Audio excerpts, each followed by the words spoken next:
Hepimiz zaman zaman kederli ve isteksiz hissedebiliriz. Bu son derece doğal. Ancak bu duyguların sıklığının, şiddetinin, süresinin uzamaya başlaması, bunların hayatımızı ciddi boyutlarda etkilemeye başlıyor olması depresyonun habercisi olabilir.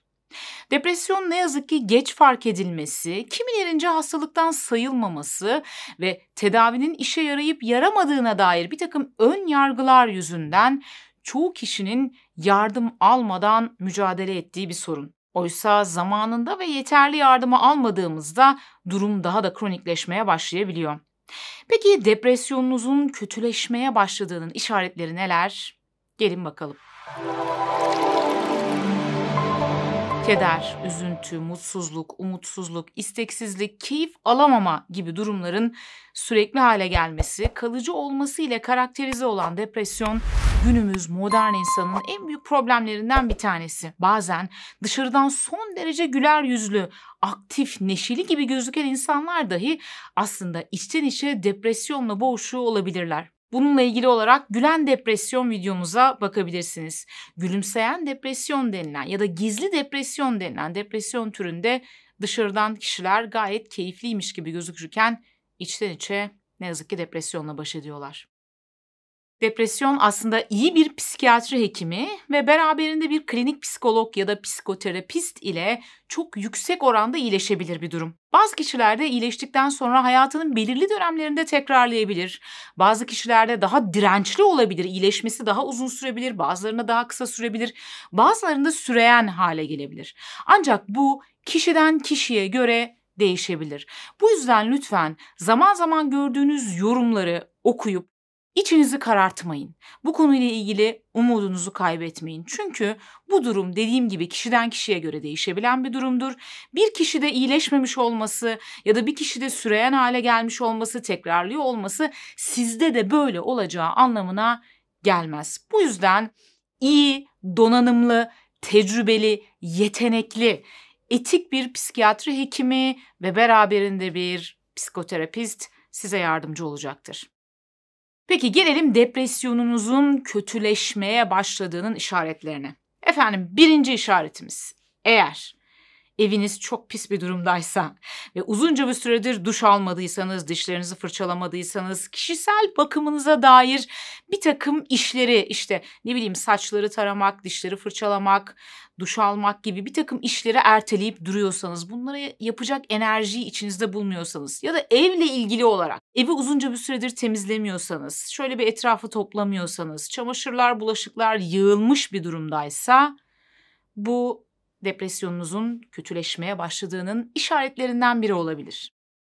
Hiçbir şey yapmak istemediğin ve hiçbir şey sana keyif vermediği için günlerdir yataktan çıkmıyorsan ve uzun süredir bu şekilde devam ediyorsa bu da yine işaretlerden biri olabilir.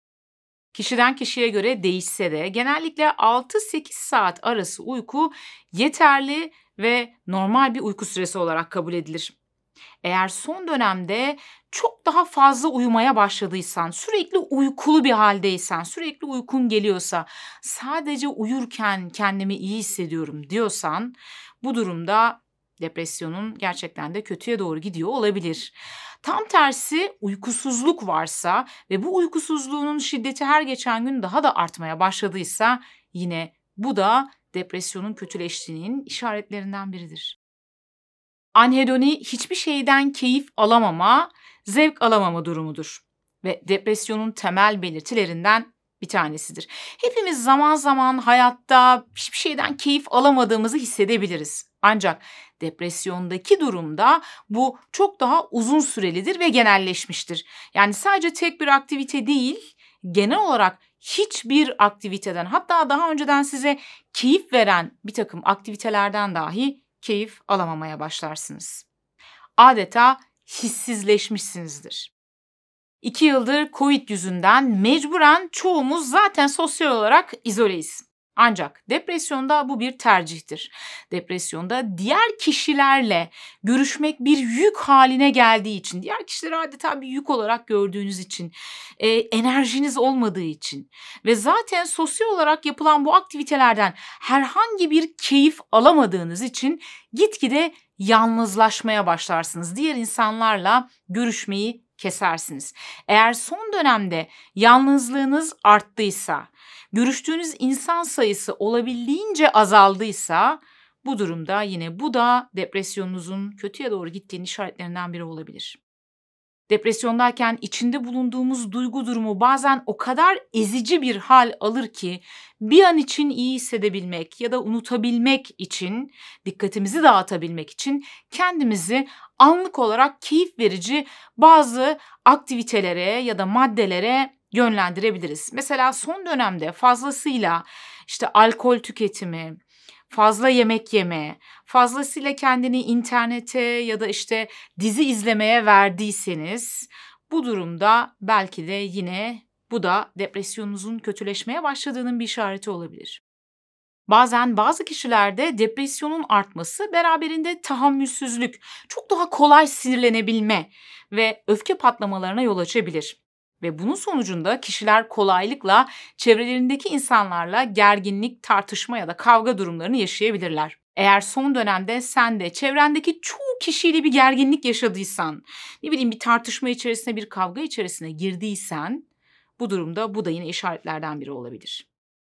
Halsizlik ve uyuşukluk depresyonun yine en önemli belirtilerinden biridir. Çoğu zaman insanlar halsizliğinin nedenlerini başka şeylerde ararlar. Ancak depresyon bunun sebeplerinden birisi olabilir. Es geçilen sebeplerinden birisi olabilir.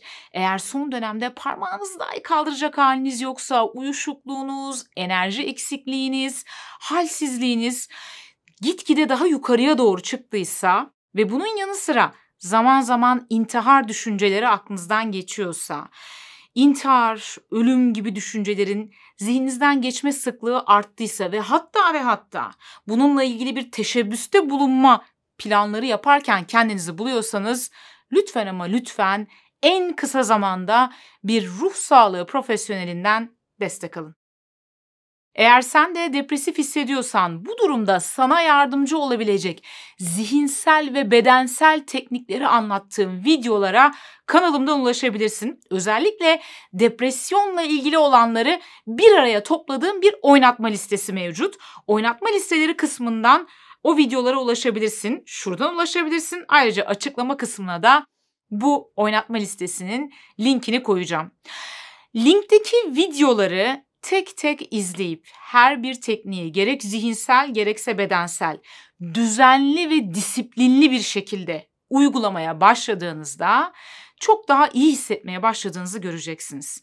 Tabii bu noktada önemli olan şeylerden bir tanesi şu. Her ne kadar size zor gelse de, parmağınızı dahi kaldırmaya haliniz olmasa da lütfen kendiniz için bu videolarda anlattığım teknikleri, analizleri yapmaya başlayın. Çünkü bunları yapmaya başladıkça, devam ettikçe zaten günler içerisinde, haftalar içerisinde, aylar içerisinde daha iyi hissetmeye başladığınızı göreceksiniz. Bunun için biraz sabır gerekiyor, biraz da disiplin gerekiyor. Eğer bu ikisini başarabilirseniz bu durumda kendinizi daha iyi hissetmeniz mümkün.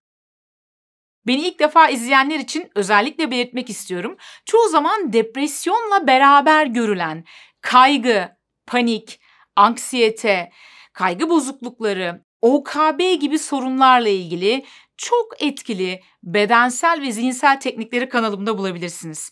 Bunlarla ilgili hem oynatma listelerinden bu videolara ulaşabilirsiniz hem de genel olarak kanal içerisinde şöyle bir eski videoları inceleyip işinize yarayacak teknikleri öğrenebilirsiniz.